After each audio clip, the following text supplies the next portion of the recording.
அண்மைச் செய்தி. நாட்டில் நிலவும் கேஸ் தட்டுப்பாட்டை கண்டித்து நாடாளுமன்ற வளாகத்தில் எதிர்க்கட்சி எம்பிக்கள் போராட்டம் நடத்தி வருவதாக தகவல் வெளியாகியிருக்கிறது.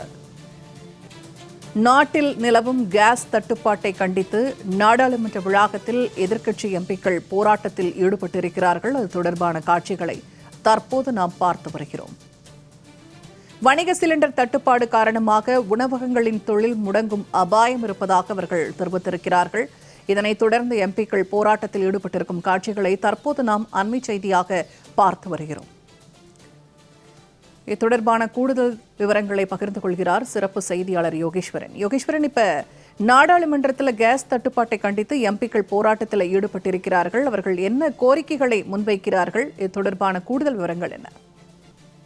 வளைகுடா நாடுகளில் ஏற்பட்டிருக்கக்கூடிய பதற்ற நிலை காரணமாக இந்தியாவிற்கு கப்பல்கள் மூலமாக வரவேண்டிய எல்பிஜி உள்ளிட்டவை தட்டுப்பாடு ஏற்பட்டிருப்பதன் காரணமாக இந்தியாவில் வணிக ரீதியில விற்பனை செய்யக்கூடிய சிலிண்டர்கள் விற்பனை என்பது நிறுத்தம் செய்யப்பட்டிருக்கிறது. அதே நேரத்தில் வீட்டு உபயோக சிலிண்டருடைய முன்பதிவு என்பது கால நிர்ணயம் செய்யப்பட்டு வழங்கப்பட்டு வருகிறது. இந்த நிலையில்தான் நாடாளுமன்றத்தில் தொடர்ந்து இரண்டாவது நாளாக காங்கிரஸ் உள்ளிட்ட எதிர்க்கட்சி எம்பிக்கள் கையில் சிலிண்டர் புகைப்படங்களை கொண்ட பதாகைகளை கொண்டு ஆர்ப்பாட்டத்தில் ஈடுபட்டார்கள்.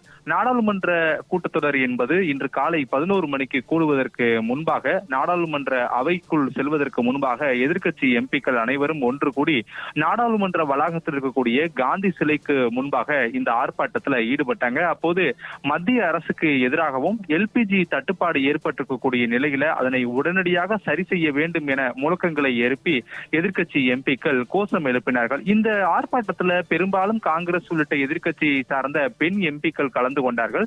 குறிப்பாக வீட்டு உபயோக சிலிண்டர் தட்டுப்பாடு ஏற்பட்டிருக்கக்கூடிய நிலையில பல இடங்கள்ல உணவு பற்றாக்குறையும் ஏற்பட்டிருக்கிறது என்ற கருத்துக்களை எல்லாம் முன்வைத்து தொடர்ச்சியான இந்த கோஷங்கள் என்பது எழுப்பப்பட்டது. நாடாளுமன்ற வளாகத்திற்கு வெளியே மட்டுமல்ல, நாடாளுமன்றத்தினுடைய மக்களவை கூடியவுடன் மக்களவைக்குள்ளும் இந்த விவகாரங்கள் எல்லாம் எழுப்பப்பட்டது எதிர்க்கட்சி எம்பிக்களால். மக்களவை 11 மணிக்கு தொடங்குகிறது. எதிர்க்கட்சி வரிசையில் அமர்ந்திருந்த எம்பிக்கள் அனைவருமே எழுந்து நின்று எல்பிஜி விவகாரங்கள் குறித்து இந்த அவையில மீண்டும் விரிவாக விவாதம் நடத்தப்பட வேண்டும் என்ற கோரிக்கைகளை எல்லாம் முன்வைக்கிறார்கள். ஆனால் சபாநாயகர் ஓம் பிர்லா இது கேள்வி நேரத்திற்கு திட்டமிடப்பட்ட நேரம் என்பதால் இந்த நேரத்தில் எந்த விவாதமும் நடத்த முடியாது. ஏற்கனவே நீங்கள் கேட்டிருக்கக்கூடிய பல்வேறு விவாதங்களுக்கு துறை சார்ந்த மத்திய அமைச்சர்கள் பல விளக்கங்களை வழங்கிவிட்டார்கள். ஆனால் மீண்டும் மீண்டும் சபாநாயகர் இருக்கையை இப்படி முற்றுகையிட்டு இந்த அவையில் கூச்சல் குழப்பத்தை எட்டுவதன் காரணமாக உங்கள் மீது நடவடிக்கை மட்டுமே எடுக்க முடியும் என்று சபாநாயகர் ஓம் பிர்லா எச்சரித்தார். இருப்பினும் அந்த எச்சரிக்கையை மீறி மக்களவைக்குள் காங்கிரஸ் உள்ளிட்ட எதிர்க்கட்சி எம்பிக்கள் தொடர்ந்து அமளியில் ஈடுபட்டதன் விளைவாக மக்களவை நண்பகல் 12 மணி வரைக்கும் ஒத்திவைக்கப்பட்டிருக்கிறது. தொடர்ந்து இரண்டாவது நாளாக இந்த எல்பிஜி தட்டுப்பாடுக்கு குரல் கொடுக்கக்கூடிய வகையில காங்கிரஸ் உள்ளிட்ட எதிர்க்கட்சி எம்பிக்கள் பல கட்சிகளை சேர்ந்தோர் நாடாளுமன்ற வளாகத்திற்கு வெளியேவும் நாடாளுமன்றத்தினுடைய மக்களவை மற்றும் மாநிலங்களுக்கு உள்ளேயும் மத்திய அரசுக்கு எதிரான அழுத்தங்களை கொடுத்து வரக்கூடிய நிலையிலே இன்று அடையாள ஒரு ஆர்ப்பாட்டமாக நாடாளுமன்ற வளாகத்தில் கூடிய காந்தி சிலைக்கு முன்பாக சிலிண்டர் புகைப்படங்களை கொண்டும் எல்பிஜி கிரைசிஸ் என்ற ஆங்கிலத்தில் வார்த்தைகள் பொறிக்கப்பட்ட பதாகைகளை ஏந்தியும் எதிர்க்கட்சி எம்பிக்கள் ஆர்ப்பாட்டத்தில் ஈடுபட்டாங்க. பூர்ணிமா,